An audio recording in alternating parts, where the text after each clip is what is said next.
they almost pulled the plug a couple of times, right?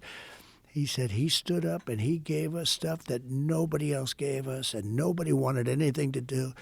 And he said, I will never. And there was a time where it would have been very popular for him to say bad stuff about me.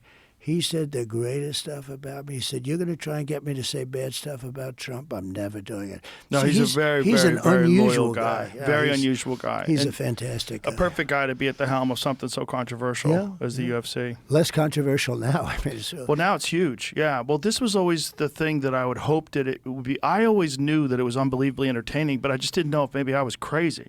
Maybe I loved it because I've had this long history of being involved in martial arts, and maybe like other people who just think it's too violent. But can boxing make it? Yeah, boxing's still a great sport. I love boxing. But it seems to be so unimportant now by comparison to UFC, don't you think? I think, well, you know, Dana is working with the Kingdom of Saudi Arabia. They're going to start promoting boxing now. And with Dana at the helm of it, I think boxing could return because the thing is they want to make fights that other people, maybe, you know, promoters don't want to make because they want to protect their fighter. Controversial fights where, you know, it's dangerous. Like, you don't know, this guy could lose.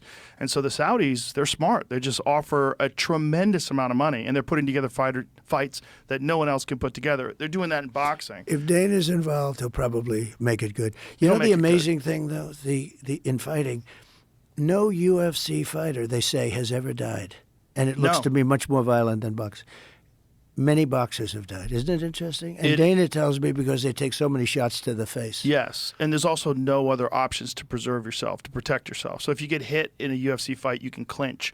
You can try to take the fight to the ground. You get options. Yeah. Also, you don't get allowed to get knocked down and then get back up. When you get knocked down, you're concussed. And generally, you know, if a guy's really hurt, they can be finished on the ground and the fight's over. If it's boxing, you have 10 seconds to get up. You get up. Your head kind of clears, but you're still in real bad trouble, and then you can kind of run away and survive until the bell rings. Yeah. They're only 3-minute rounds, and then you start again. So you're getting repeated punishment to the head. Yeah. You know, and then there's also the issue of guys weight cutting, you know, which is a problem with the UFC as well.